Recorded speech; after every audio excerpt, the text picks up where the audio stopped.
Welcome back. I'm Susan Hyde with The Confident Mom, and we are on week 4. Consistency is key. So, we've talked a lot about different elements to the parenting journey here over this course, but I think this week is one that's truly pivotal in you making some big changes in your home. Yes, self care is important, house rules are important, having routines are important. You know, being the one to set a great environment in your home is important, but being consistent in what you say to your children and what you're going to do is critical. So, this quote, which is on the top of your action guide, I'm going to share with you.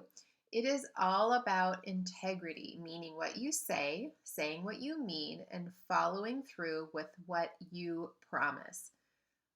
Very, very true.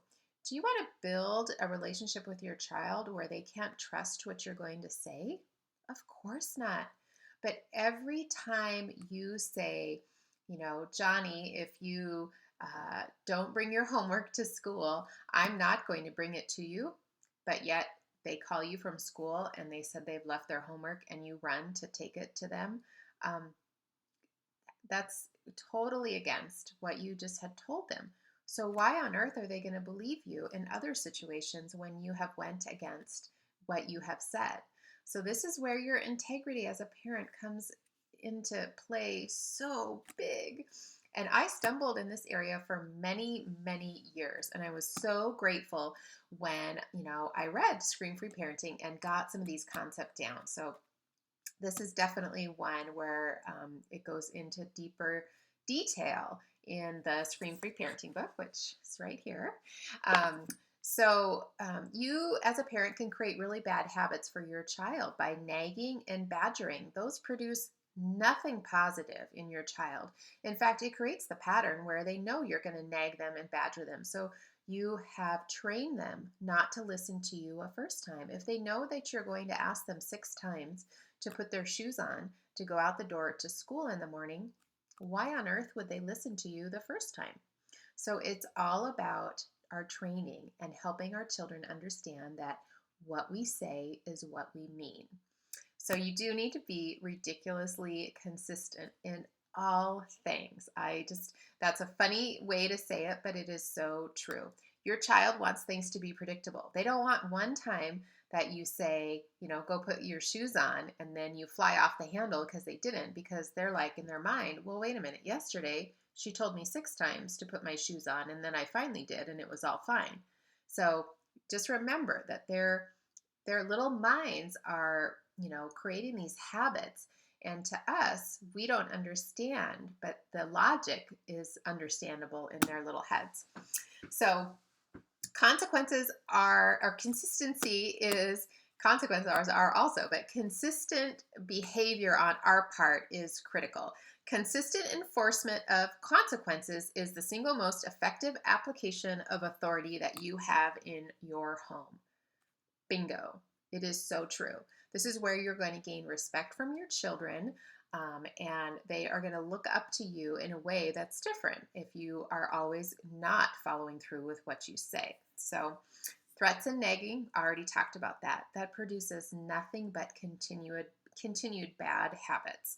If you've created that bad pattern, take a look at what part you're playing in it and what can you do differently? Where can you have a conversation with your child to say, hey, I know for the last 2 years, every morning, I ask you 6 times to put your shoes on, but here, I'm not going to do it anymore. This is a season I went through with my youngest where I read this quote by Dr. Kevin Leman, and it really resonated with me. So I'm going to share it with you. If you want your child to take you seriously, say your words once, only once.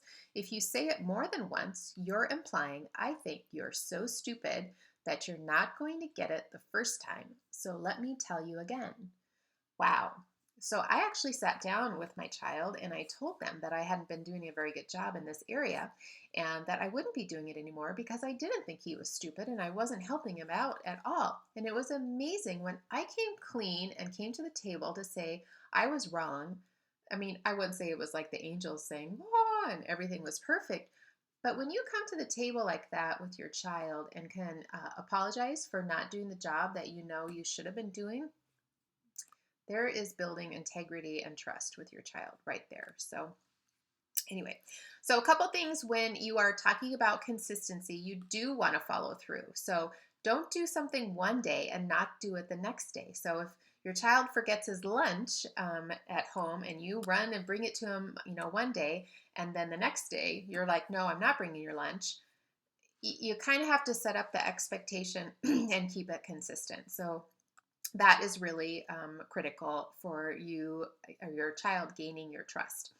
Um, and then choosing the consequences that you want to have at hand. So this is an area that I see a lot of parents and moms get really frustrated about, is when you're dealing with a situation and you're not quite sure what to do. Oftentimes we get so frustrated that we get reactive. We talked about this a little bit a couple weeks ago. Or you just do nothing because you're not sure what to do and you'll just let it go. And neither of those are really helpful. So, what are some consequences that you can have in your back pocket if something goes awry and doesn't kind of go along with what needs to happen in your home? Maybe it is, dismissing somebody to spend some time in their room, or, something like that. But have that in your pocket so that you can do something rather than nothing, because you do want to be in a position where you can be consistent. So here's your action step for this week. Choose one area that you've been struggling with enforcing consequences, and then just decide to stand firm on what you're going to say today. So, maybe you need some help looking at that area with another mom. Maybe you want to talk about that, or you could leave a comment here and some others could help brainstorm that. So, this one is a really key component to get integrated into your parenting, because you do want trust between you and your child. And more often, when you keep doing inconsistent behavior, that is disintegrating that trust that you have in your home. So make sure you take a look at the action guide, and I will be here next week. It is the last week, week 5, where we'll wrap everything up. And then remember, you can always come back, review these videos, look at your action guide, maybe work with somebody else at the same time through some of the material. So this is here for you.